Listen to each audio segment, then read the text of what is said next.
Trabajamos con la producción de sémola de maíz, que también es conocido en algunos países como grits, que se utiliza para la fabricación de cerveza. Este es el producto principal de nuestro molino. Y como subproductos tenemos la harina de maíz, que es automático de la producción, que tenemos con la marca Tía Maíza. También tenemos la producción del germen del maíz, que es utilizado en producción de vacas lecheras. Y mi trabajo es asegurar la calidad, ¿verdad? Como les comenté. Entonces aquí hacemos control de cantidad de grasa, materia grasa, acidez de la grasa, humedad, tamaño de grano, que se llama granulometría, un análisis que hacemos. También hacemos los análisis microbiológicos de la harina, de las máquinas. Para todo el proceso de fabricación sigue un protocolo de calidad, desde la entrada del maíz en la planta, desde el maíz que se encuentra en el silo, ya empieza el protocolo de calidad, ¿verdad? Entonces el maíz es almacenado por lote, sigue un proceso de análisis de micotoxinas, tiene que estar dentro de lo permitido para el consumo humano. A partir de ahí viene al molino y empieza el control de calidad aquí dentro de la planta también. La antigua palabra en inglés grits se refería originalmente a cualquier grano molido grueso. A pesar de que estos granos contienen proteínas, fibra y una gran variedad de vitaminas y minerales, no son naturalmente una buena fuente de cualquier otro nutriente excepto el selenio. No obstante, la mayoría de las marcas de estos granos están enriquecidas para que puedas contar con una dosis extra de vitaminas B y hierro.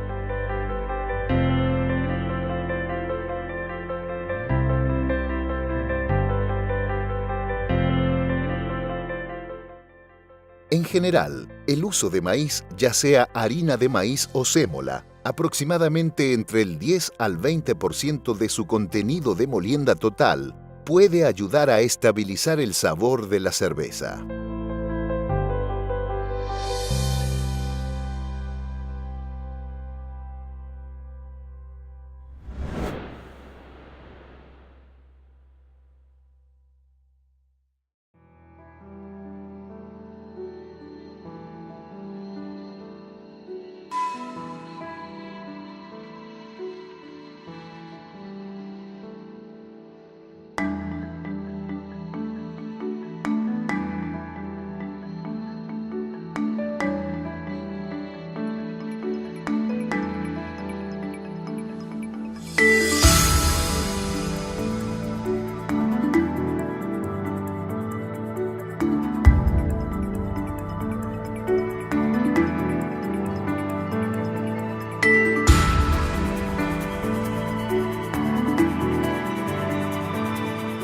El maíz a través de los años se ha convertido en un cultivo de gran arraigo en los sistemas de producción, porque como ya se conoce, es considerado un importante componente de la alimentación humana y animal.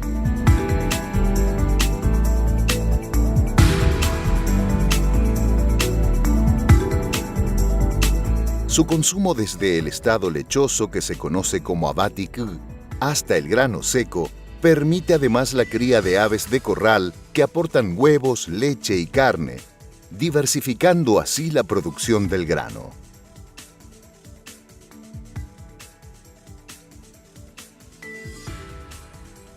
Aquí realmente tenemos, ya que me está citando de parte de la historia, antiguamente la alimentación se basaba en lo que se llama el abatimambé.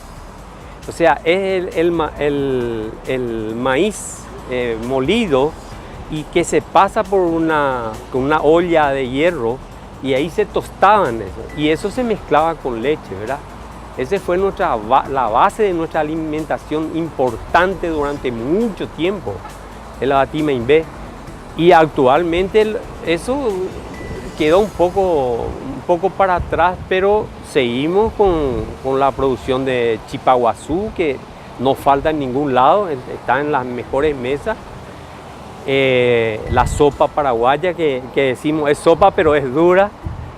Y la parte de choclo, que estamos muy avanzados, la parte de producción de choclo, y es es uno de los rubros bastante rentables para el pequeño productor. El productor que hace choclo es un productor que salva su cultivo de maíz.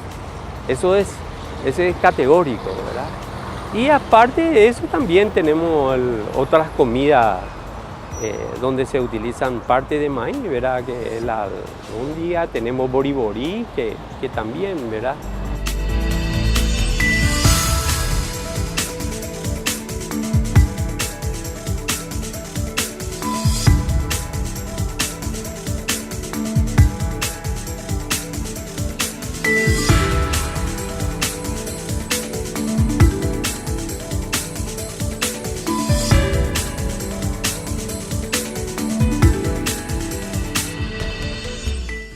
El maíz, si ustedes analizan el contenido de aceite que tiene casi las cualidades que el aceite de oliva. Tiene apenas un 15% de ácido graso saturado y el resto, casi un 75% de ácido graso insaturado. O sea, es un colesterol de cadena simple, o sea, es un aceite de fácil digestión que no pesa, y te provee de omegas, de todos los omegas, omega 1, omega 2, omega 3, omega 6. O sea, la parte alimenticia del maíz es extraordinaria en la alimentación. Eso es fundamental.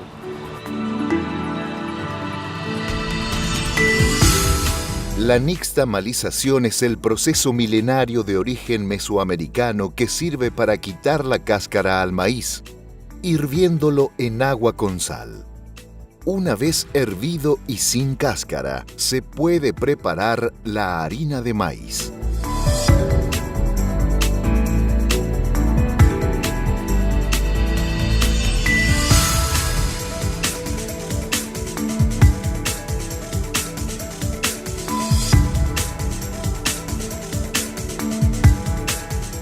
¿Qué fenómenos climáticos son los que más atacan a las plantaciones de maíz?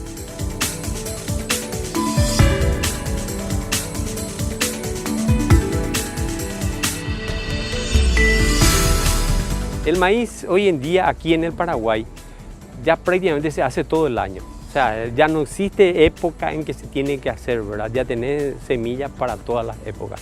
El pequeño productor termina uno, coloca otro, o de lo contrario ya va haciendo escalonados, ¿verdad? De manera que cuando cosecha ya tiene otro cultivo que está a punto de ser cosechado. O sea, en 2-3 hectáreas está muy bien cubierto. Ahora, aquí tenemos las grandes lluvias, ¿verdad? Que afectan tremendamente, aparte del suelo libre, ¿verdad? Como ustedes ven, la mayoría de los pequeños campesinos no tienen este proceso de hacer un maíz en compañía de poroto, por ejemplo, ¿verdad? Que se protegen mutuamente, le protege el suelo, le abona, le provee de nutrientes, el caso del maíz. Ese sería lo óptimo, ¿verdad? Pero aquí, cuando se hace maíz, se hace a nivel de campo y es arrastrado por el agua, arrastrado la parte más alimenticia del suelo, ¿verdad? Ese es nuestro grave problema todavía aquí a nivel de pequeños productores.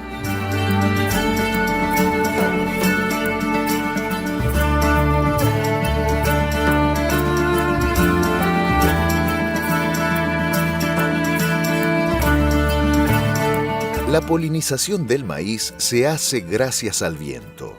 Es cierto que una planta puede producir hasta 18 millones de granos de polen. Sin embargo, no todo el polen va a aterrizar en el lugar adecuado. Entonces es sumamente importante no sembrar el maíz en una sola línea, sino más bien sembrarlo en al menos 3 líneas. Numerosos hortelanos han tenido la amarga experiencia de cosechar mazorcas con muy pocos granos por una siembra inadecuada que no permitió a los granos de polen ser transportados por el viento en las sendas de las flores hembras con el fin de fecundar cada futuro grano.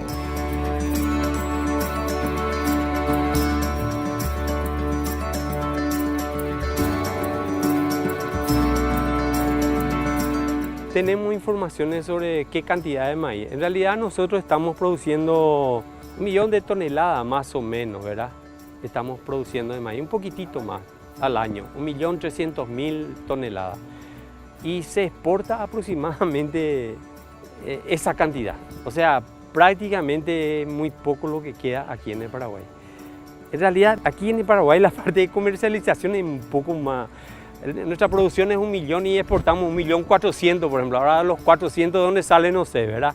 Pero esa es nuestra realidad. Estamos produciendo 1.300.000 toneladas, ¿verdad?, de maíz por año. A veces exportamos 1 millón, a veces 1.300.000, 1.200.000. Pero maíz nos falta en el mercado, ¿verdad? Nuestro dato estadístico es esa, ¿verdad?